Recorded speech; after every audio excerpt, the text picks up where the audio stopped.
Good evening, Mr. Gupta. Probably your audio device, your microphone is not connected properly.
Good evening. Can you hear me now?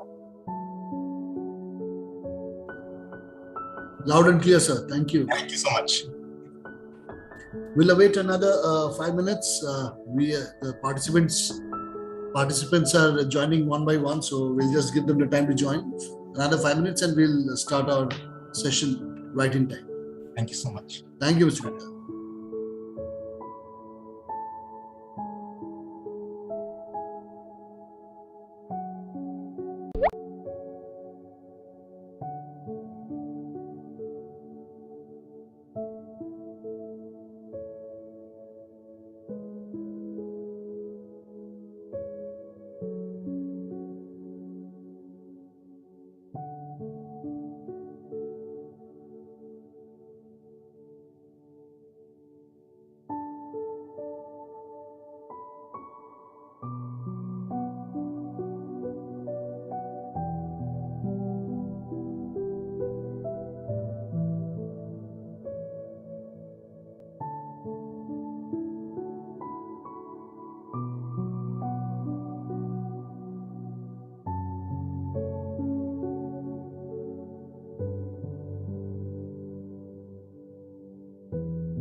Good evening, Mr. Gupta. Good evening, Mr. Gupta. Yeah. Good evening. Good evening. And we also welcome Ms. Chitra Sharma, ma'am. Yeah, thank you, ma'am. Today, with your permission, may we start the event today? Sure. Thank you. Ma'am, you're on mute, ma'am. Yeah. Okay. Thank you. So we have amongst us today, we will start this management specials program, as we call it, since it does relate to something about management, and we would like to hear more about it from Dr. Gupta. Before we do so, may I request Ms. Chitra Sharma, who is an executive committee member of Calcutta Management Association and also a chief commercial officer at the Tata Steel, to kindly welcome the gathering, inaugurate the session, and introduce the speaker to all of us. Before that, may I request everyone to please stay glued to the session. As I've already told, I'll be giving on the Zoom chat, I'll be giving the e-certificates at the end of the session. And in between, please, if you have any questions, put it up on the Zoom chat.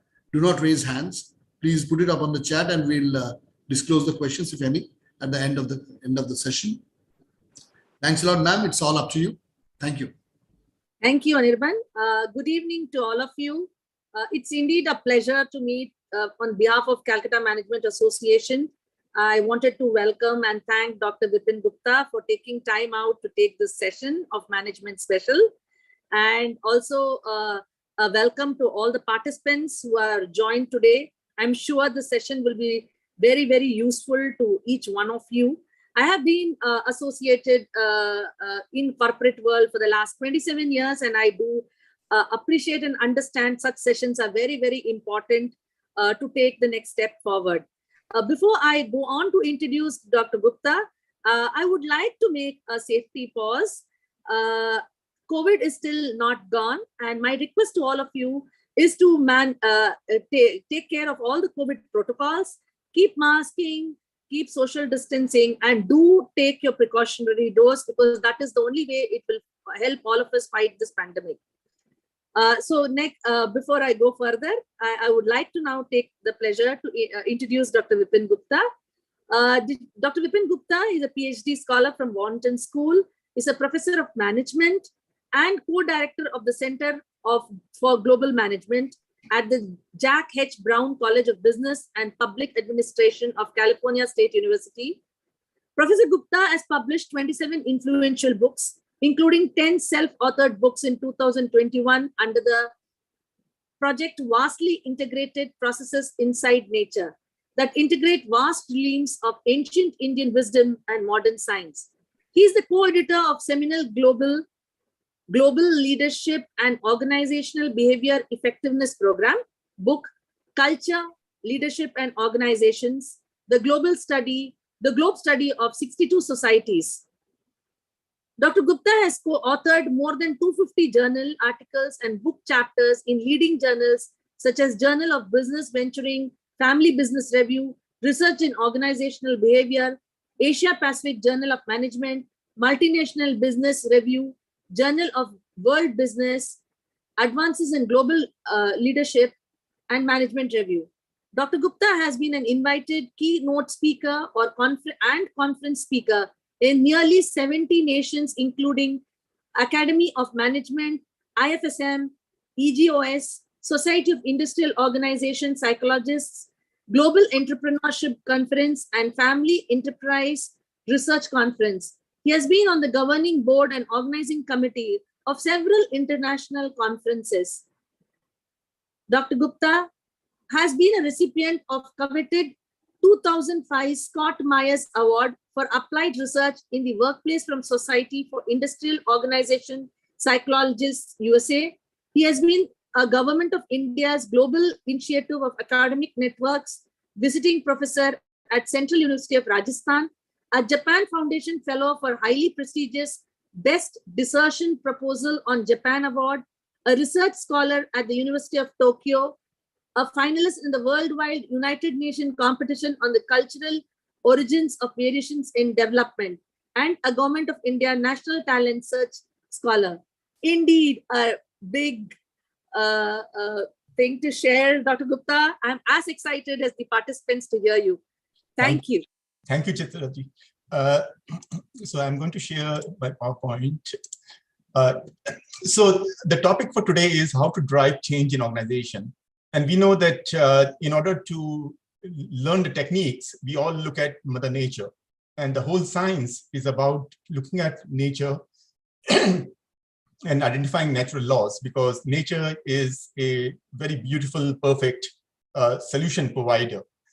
So first of all, if you look at ancient wisdom of India, before we look at how to drive change and how Mother Nature drives change, encourages or programs organizations to drive change within themselves, the question is, what is the need to drive change in organizations? The need to drive change in organizations, according to our ancient wisdom, is because we are conscious of the present, and the cells within us are conscious of the present. And the present is that we are alive, we are animate, we are a living entity. And as a result, the cells want to reproduce that reality for eternity. And if cells are able to reproduce that reality for eternity of being alive, that means that each cell becomes immortal. And the quest for immortality has been the whole sort of focus of Indian mythology and Indian historical stories about the goals that Asura had and the goals diverse entities had in the past. And that led to the developments of various in terms of divine and spiritual growth within India, in terms of creation of Mahadurga, creation of other kind of entities. All that took place because of this quest for immortality among people.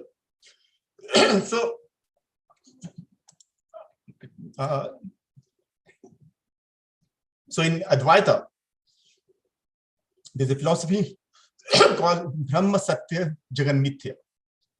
That actually is a doctrine of divine truth. And we have a mind-bound creator who consumes the truth of the moment to produce the desire for enjoying that moment for eternity. Now, who is the mind-bound creator? How many of you know that Brahma in ancient Indian wisdom is a female, and she is a mind-bound creator, and she has only one truth, the truth of the moment, which activates a desire to activate a desire for immortality by reproducing the present. And that's why Brahma is worshipped only at one place within India. She's not worshipped anywhere else.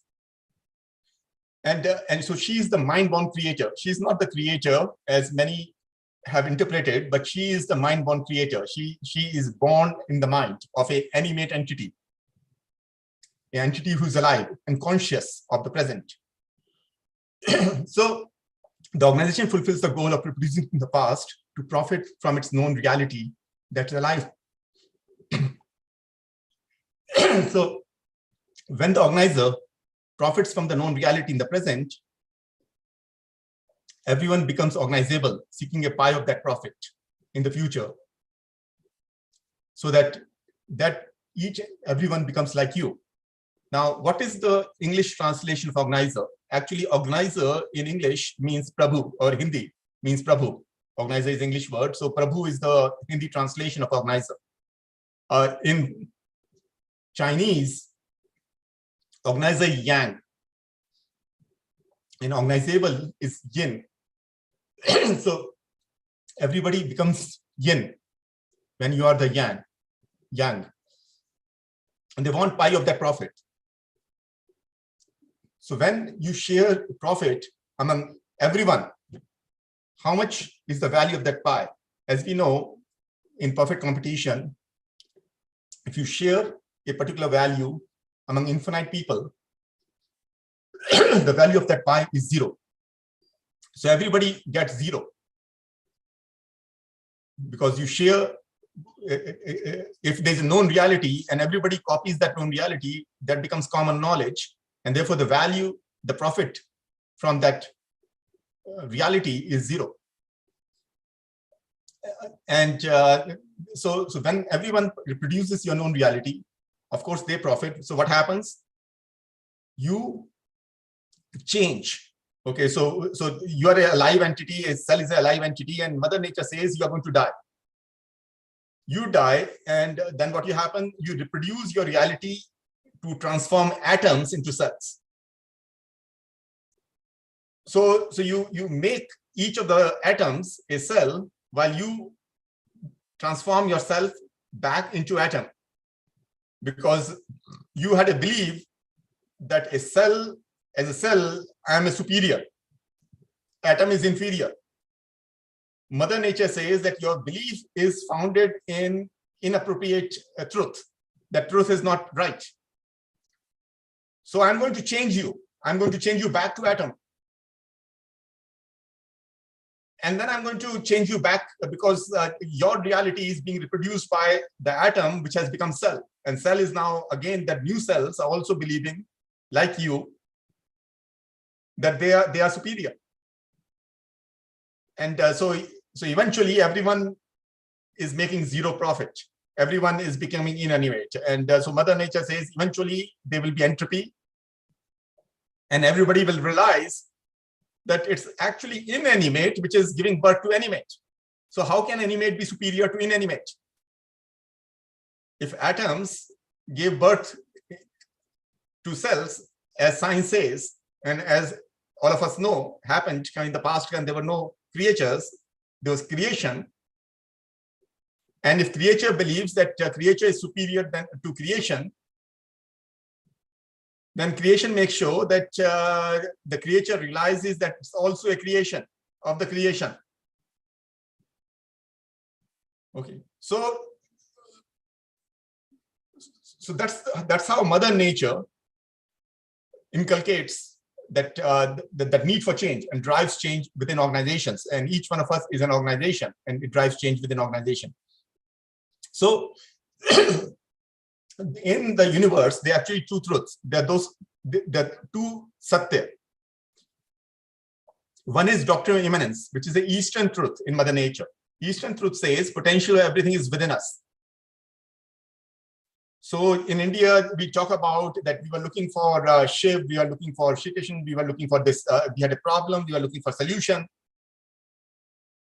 And nobody was giving us technology. And eventually we had the determination, we had the courage to create that ourselves, the solution ourselves. So potential of everything is within us. The Western truth is that doctrine of emanation. It says present of everything is without us. What does that mean? It means that the creation, the creator created the creation. And the creation was present before the creature came. And the creation defines all the resources, all the endowments, all the energy that exists in the universe. So that's why energy cannot be created, it cannot be destroyed. Why? Because the creator had already created the creation. The role of the creator is to enjoy the creation. So the thesis in the Western mind says that there's a God created the creation, and because God invested all his energy into the creation, so God experienced entropy. So nobody worships God. In Western religions, God is not worshipped. It is either Prophet Muhammad worshipped, Jesus Christ worshipped, other people worship. God is not worshipped because God has experienced entropy. Okay, because it's a constant energy. So if God has energy, God invested, God is entropy. Modern science says entropy is not zero. So how do you evaluate, how do you value what is perpetuating value of God? What is the perpetuating value of creation once God has experienced entropy? And what's the value of that entropy? Sarvnash, Mahodbhav. Okay, so those are entropy or entropy value. So entropy is whatever was created in 4 directions that's perpetuating as the 5th dimension of time across all dimensions of time, past, present, and future. So value of God, Ishwar, or entropy, Mahodbhav or Sarvnash, or perpetuating value is 5. Okay, and that's what science says. Entropy is not 0, it's 5. Now, the third truth is doctrine of reality. It says that we are the essence of everything. We are the goalkeeper. Now, who is the goalkeeper? Shiv is the goalkeeper. If you look at our all ancient wisdom, it says that whenever there is a problem, you go and Shiv, you go and tell the solution, and Shiv will say Tathastu. So Shiv fulfills the goal that you have. That's what the Shiv element is all about. That's why Shiv is called Bholenath. That Shiv fulfills every goal anybody has. Okay. So Shiv illuminates the path to fulfilling that goal. So if Shiv is the goalkeeper, what's the goal of the goalkeeper? So first of all, what's goal? Goal is something which transcends the goalkeeper. What transcends Shiv? Mahashiv. So Mahashiv is goal. Shiv is the goalkeeper. So what's the goal of the goalkeeper? The goal of the goalkeeper is to falsify science. Science says if Shiv creates the Brahman, the universe, then Shiv will experience entropy. The goal of the goalkeeper is to create the universe without his entropy. So Shiv abhi bhi present hai. God the. Shiv abhi bhi hai. So that's the difference. So now we said that Shiv is 7 because Shiv is everything, Shiv is the reality which manifests across 4 directions and 3 dimensions of time. So Shiv is 7, lucky 7. What is a universe? What is a Brahman? Universe is a constant one which is transforming into different forms. So one which creates the illusion, the Maya, of illusionary production in different forms. Okay, so that one is the deity element within Shiv, which is reproducing in multiple elements, multiple forms. So universe is 2, Brahman is 2. So what is goal? Goal is actually 9, 7 plus 2. Mahashiv is 9. So the goal of the goalkeeper is that I will create the universe without my entropy, because I have the potential of everything. So that means that if I'm conscious that the energy is X outside me, the creation before the creature came was X, then creature has the potential to create X from whatever is within the creature. That means that creature can double that, so 2X. Now 2X is outside. So creature has now potential to create 2X, 4X. So it's all in the mind. And that's why I said mind-born creator. The Brahma is if you look at the ancient Indian scriptures, Brahma is a female. Okay. So that creator, so it's all in the mind as to what we limit the organization. And once we limit the organization, of course, there's a need for change. We are not moving with the time. Okay. And so when we change, and what we need to do is, so the another reality in India, our wisdom says that everything is Shiv and all of us are Shivansh. So whether it's a book, whether it's an atom, whether it's a building, whether it's a car, whether it's a phone, whether it's you, whether it's your hand, whether it's your eye, each and every subject and object is a Shivansh, because Shiv is the reality which manifests in different forms. So if each one of us is Shivansh, what is Shivansh? Shivansh is not Shiv, right? So Bhagavad Gita is not Shri Krishna. Guru Granth Sahib is not Guru Nanak.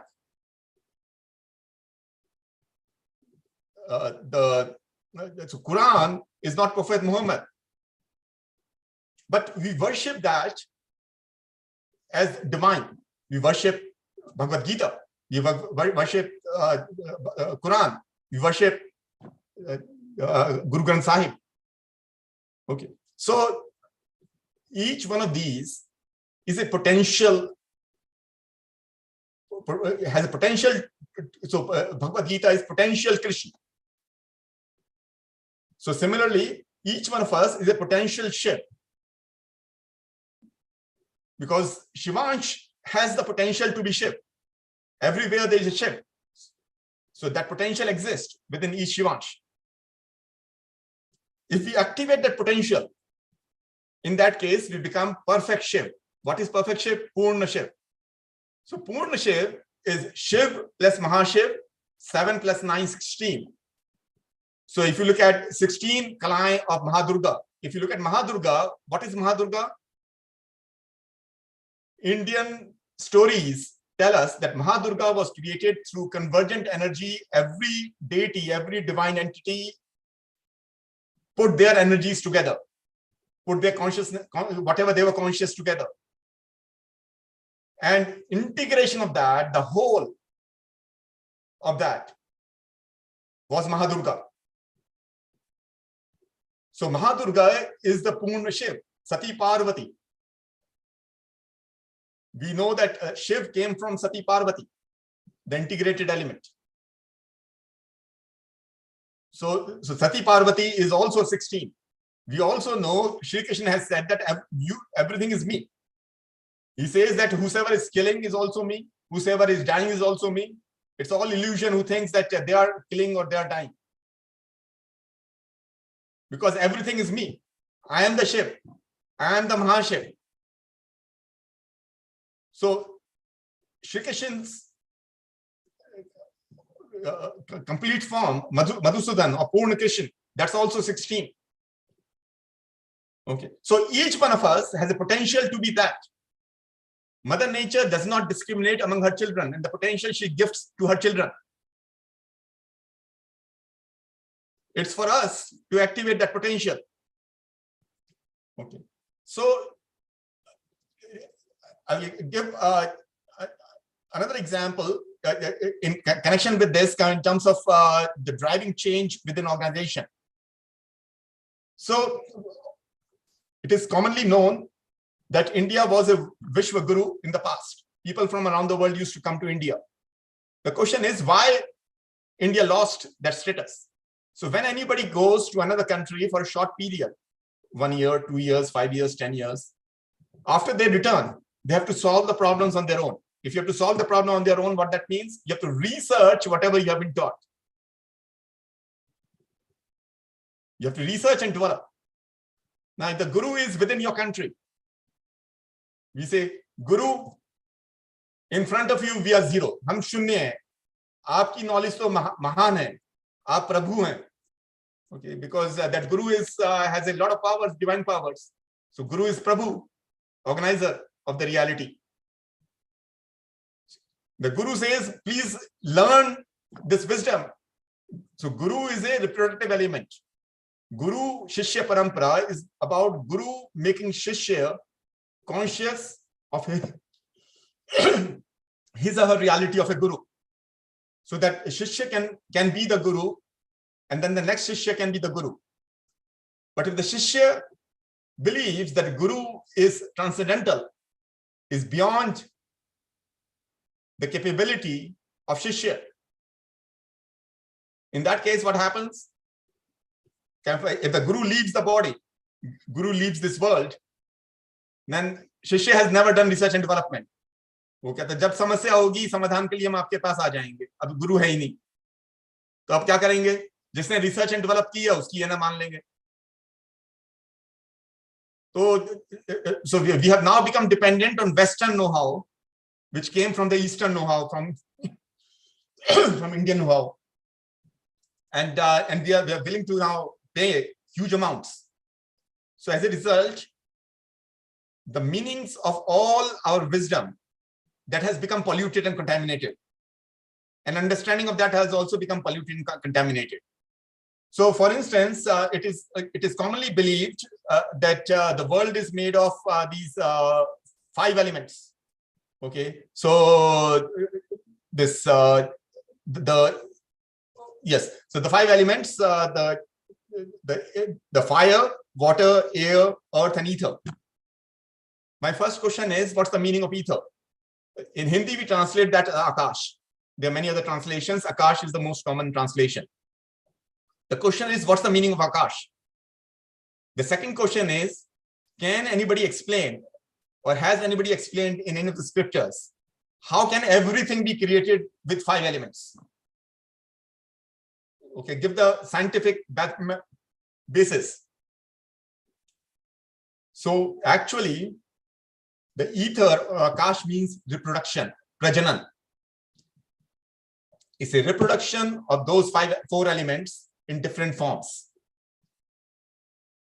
So the synonym of Akash or ether element is reproduction, not clarified anywhere, meaning lost.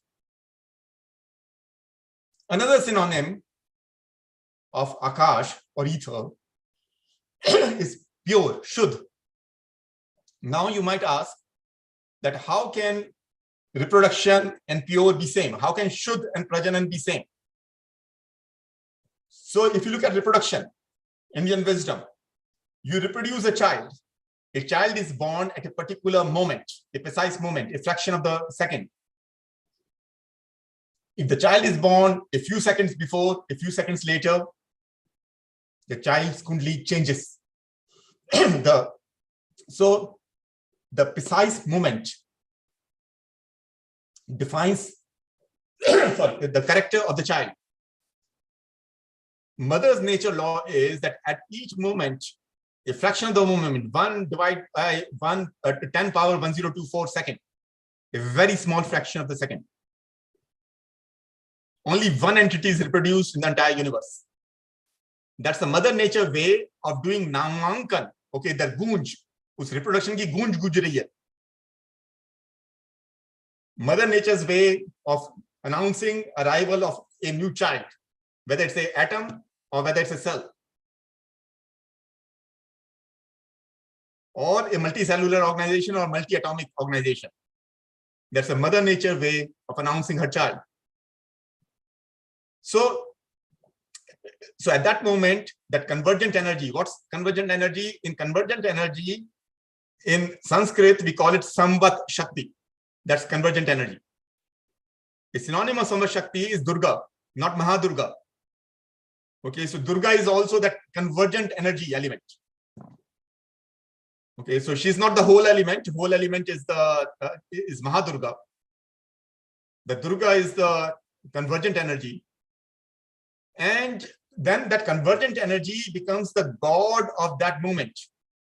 Okay, so the convergent energy, how do you evaluate convergent energy? Convergent energy is 4 directions. That first converges into shape 4 times 7, 28. And then it's perpetuated as 5, 285. 28 becomes 5, 285. Modern science says that ether element comprises of 285 components. All that wisdom is already provided in our ancient wisdom. Okay, we have all forgotten, we don't know how to interpret all that. Okay, so it's pure because there is no other copy. At that moment, that entity is the god of that moment. Okay, so first of all, having understood what's the meaning of ether, the third question which I have is, have you ever read or do you know what creates these 5 elements? So how many elements create these 5 elements? Now, all of us know that Brahma, Vishnu, Mahesh creates everything. So the question is, what's the connection between these two? Brahma as a creator element, Vishnu as a perpetuator, Mahesh as a destroyer, who are all part of Shiv, illuminator. Okay, so how Brahma, Vishnu, Mahesh and Shiv, 4 elements now, are connected with the other 5 elements. So the 3 elements which we don't talk about as much. The first element is called Ojas Tattva. Okay, Ojas. Some people translate that as an aura, Ojasvi. Ojas means sentient. Sentient means conscious. So we are conscious of the fact that we are alive. We are conscious of the fact that I'm speaking. We are conscious of the fact that we are attending this webinar. So at every moment, what we are conscious, because time is moving. So what we are conscious, a part of that goes into our consciousness. It becomes Chetna. So whatever we are conscious, Mother Nature reality is conscious, is dynamic. Why? Because every moment she's creating a new child.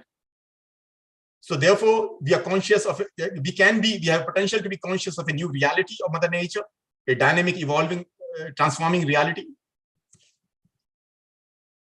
But because we get stuck in that past moment, and we have desire to reproduce that past moment, as a result, that becomes a part of that becomes our consciousness. Okay, and so the sentient is what we are conscious. Whatever we are conscious, we reproduce it in different forms. So suppose you are conscious that right now artificial intelligence is growing. So you will have a dream about what if I create artificial intelligence, I become expert in that. I create an organization, I find a guru on artificial intelligence. You'll talk to your parents, you'll talk to your friends, children. You'll talk to your teachers. You will study about artificial intelligence. You will find partners to do business on artificial intelligence. So you're reproducing whatever you're conscious in different forms. Okay, later on you realize that you are conscious that artificial intelligence is becoming important, but there are other things which are also becoming important. There's electric vehicles becoming important. Therefore, there's a need for change. Okay, because we are not conscious of everything. Purna Satya, Purna reality, we are not conscious. Why? Because we are part of our, our potential to be conscious is stuck in consciousness of the past moment. So this element which reproduces whatever we are conscious in different elements, it's called reproductive element. Because the reproductive element, that's why there's a reproduction. And what's the reproductive element? It's the guru element. Guru, as I mentioned, guru makes shishya guru as well. So guru is reproductive. Guru's wisdom is also reproductive. You might know what's called Gurutva Shakti. Gurutva Shakti is gravitational energy, which is also reproductive. So guru element is actually gravitational element. You can call it guider element. Margdarsha. Now you might ask that the scientists talk about that gravitational element is about weak attraction. Why is Professor Gupta saying that it's about reproductive element? Now let's try to understand kind of how scientists do the research. So when Indian wisdom says that when mother reproduces a child, one becomes two. When mother reproduces child, one becomes two, and the child is coming out of mother. So mother is repelling the electric effect out of her in the form of electrons, which are taking shape of child. So there's electric effect, is a repulsion. आप बिजली के तार पे हाथ लगाओ, आपका हाथ एकदम से रिपेल होता है. That's a repulsion. बट आप मैग्नेट पे हाथ लगाओ या कुछ करो उस पे ना आपके हाथ में मैग्नेट लोहा है तो ना you get attracted. आप क्या लोहा है और बिजली पे लगाओ तो रिपेल होगा. So once one becomes two, mother reproduces child, reproduction, the child electric effect repels. After that, the child is animate, but child realizes that if she does not get he does not get feeding, then he's going to die. So he comes back. So there's a magnetic effect. Mother has a magnetic effect because she is the creator of the child. So she produces a magnetic effect. So what scientists are witnessing? Scientists are witnessing that there is a magnetic effect, attraction effect, which is being limited by the repulsion effect, because then the child is reproducing that reality. The child is again repelling. So this repulsion is always being subtracted from that attraction.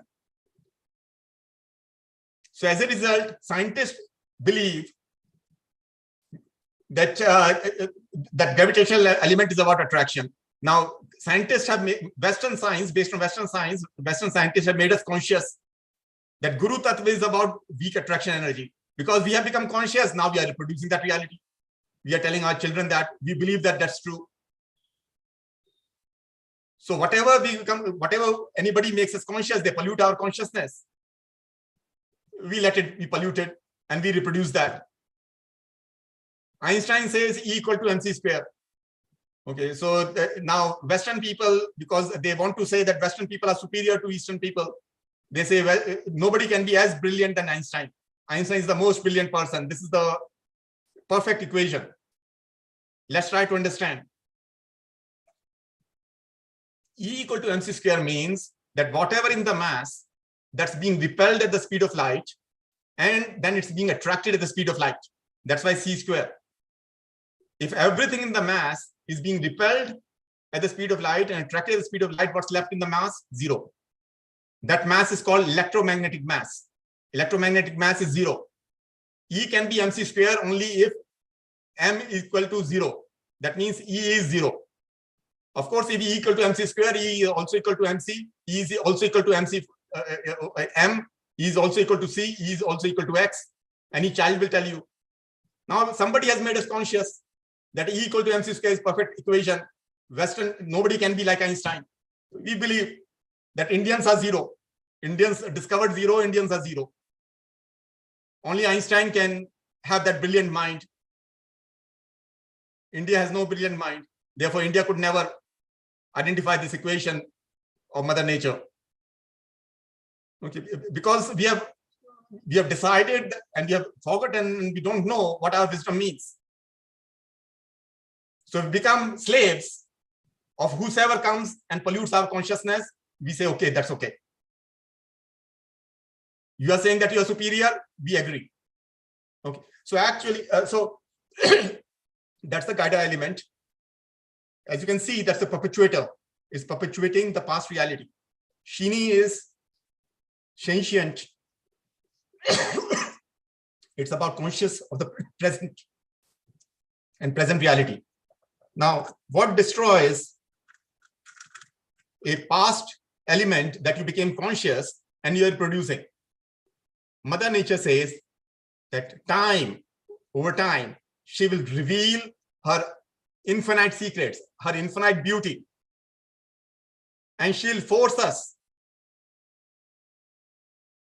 to be conscious beyond what we were conscious in the past. It will open our eyes, the third eye. The time element is also a divine element, Divyata. Why? Because divine element stands for D, conscious determination of the reality, paraconscious imagination of the reality that you became consciously determined. Indian wisdom says that we consciously determine before our birth, and then we paraconsciously imagine that after we take birth as a creature. That creates virtue within us. Then we intuition about how Mother Nature can help us manifest that leads to natural oneness and excellence. And that's what makes us divine. When we can manifest reality effortlessly without our entropy, without investing our energy, but focusing what we are conscious. Gandhi ji ne kaha hai, bura mat dekho, bura mat suno, bura mat bolo. Why? Because he said that if Arjun had to hit the goal, then Arjun was only aware of that bird's eye, and therefore he was able to reproduce that in reality. When Arjun had to kill with one arrow thousands of people in the army, he had to just be conscious that this arrow is on the path to kill everybody. He manifests that reality. But if we are conscious of 10 different things, then we dilute everything, we don't manifest anything. So we say that then we are going to be dependent on a goalkeeper outside, without us. हम शिव की worship करते हैं, दुर्गा की करते हैं, औरों की करते हैं, कहते हैं हमारी ये इच्छा पूरी कर दो. So if you look at the whole Indian mythology, as I said, that when Asura had a problem, that I want to be immortal, they will come to Shiv and say that, like Hiranyakashyap, that neither night nor evening, nor weapon nor hand, nothing can kill me. He said, okay. So there was a problem, solution came. Whatever is the solution of Hiranyakashyap becomes problem for Devta. Dev say, again, go to Shiv. Give us Hiranyakashyap, give us Narsimha. That's the solution. So whatever is the problem of one entity becomes solution for other. So there's a court case. You go and worship Mahadurga. Mahadurga, please make me win this case. You win the case. The person who loses, he also goes to Mahadurga. Yeah, I'm filing it in Superior Court, High Court. Please make sure that I win. He wins. Okay, so you again go. So that cycle is continuing. So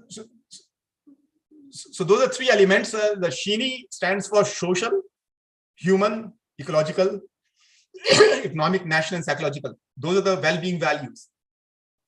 And these 18 elements constitute our potential. Okay, so let me stop there. And let me add one more thing and then I will stop. So I'll give you another example of how our understanding of ancient wisdom has got polluted. So we know that there are three gunas, Satoguna, Rajoguna, and Tamoguna. The question is, what is the meaning of these? Sato means fresh living, fresh thinking. A guru is a dharam stapa. Every guru says that whatever you're doing in the past, you stop that and you continue this, a new thing. So Sato means discontinuous, spontaneity, because religion, dharma, is a dimension of reality which changes every moment. Your dharma is what my dharma to do. The dharma changes every moment. So if a guru is able to conceive that and able to provide you a dharma, a raja or a leader has a limited buddhi. A raja says, a guru has told me to eat mangoes. Okay, mango was for this season.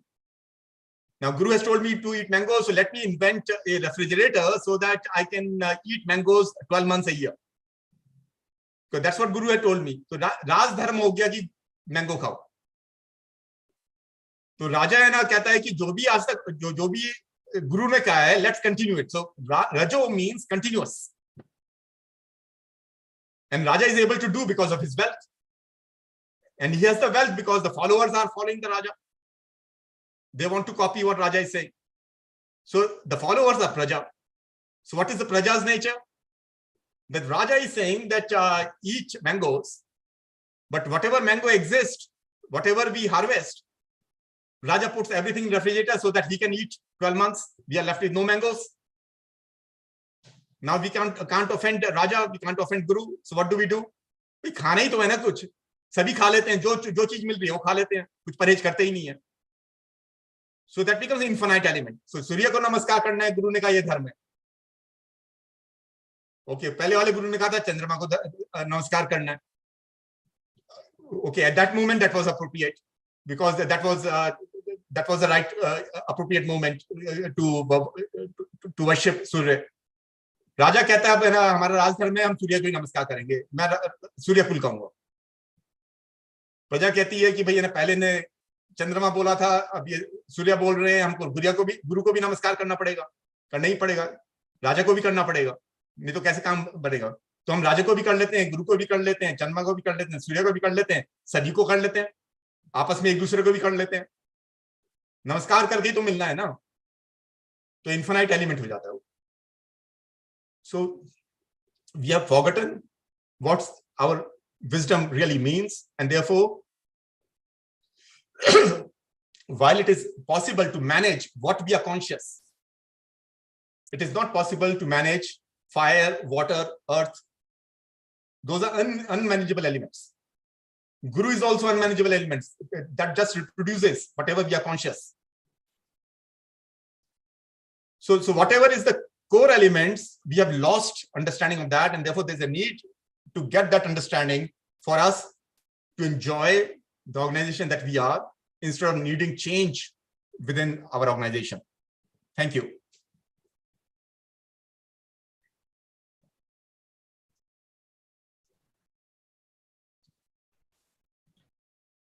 Thank you, sir. This was one of its kind oration. Thank you, sir. I have not really received many chat box questions, as I understand that this will take time to settle in. So I would, it's really a very, can I stop your screen if you don't mind? Screen share, sir, if you don't mind. Sure. Thank you, sir. So may I request Mr. Vibhor Tandon, the Joint Treasurer of Calcutta Management Association, to kindly say a few words and also propose the formal vote of thanks. Sir? Thank you so much, Anirban. Good evening, ladies and gentlemen. It was a real pleasure to attend this session. I believe that probably one of the most mesmerizing sessions that I would have attended on the subject, and which finally ends by saying that it's not necessary that you really need to change, but you can really enjoy and make the most of what you have. He was talking about the 5 elements.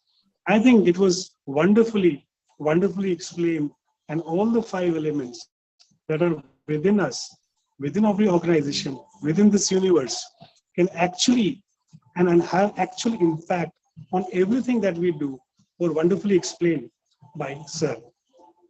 I am really pleased to have attended this particular session. On behalf of Calcutta Management Association, the committee, and of course personally, I would like to really put forward my heartfelt gratitude, and I would like to thank Dr. Gupta, Dr. Vipin Gupta, who is the co-director of the Center of Global Management at the Strong College of Business and Public Administration, California. And I believe that the accolades and the titles and the achievements that he had is difficult to really cover in one session. But yes, what you experience, the cake of the, the real taste, truly mesmerizing. And I would say that he was explaining, and really he was talking about the concept and the benefits of having a guru. And I'm really happy that for this session, in some way or the other, he was a guru to all of us, because he talked and addressed at least one of the elements, either of conflict or of the desire to learn something, was addressed by him in all of us in some form or the other. And I really put forward my thanks on behalf of Calcutta Management Association, the entire committee. I would also like to extend my thanks and my gratitude to the entire team of All India Management Association and the participants from there. We will look forward to this session and hearing again from you, sir. And it was really a pleasure to hear you. Thank you so much, sir. Thank you very much. And I would also like to extend my personal gratitude to the entire team of Calcutta Management Association who have organized this, and all the office bearers who are present here. Thank you so much. Thank you very much. Thank you so much.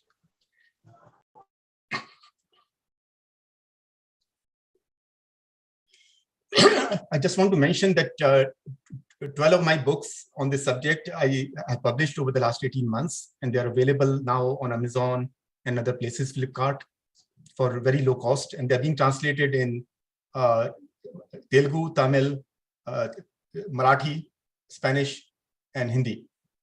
So in future, I will translate that to Bangla as well. Thank you, sir. Thank you.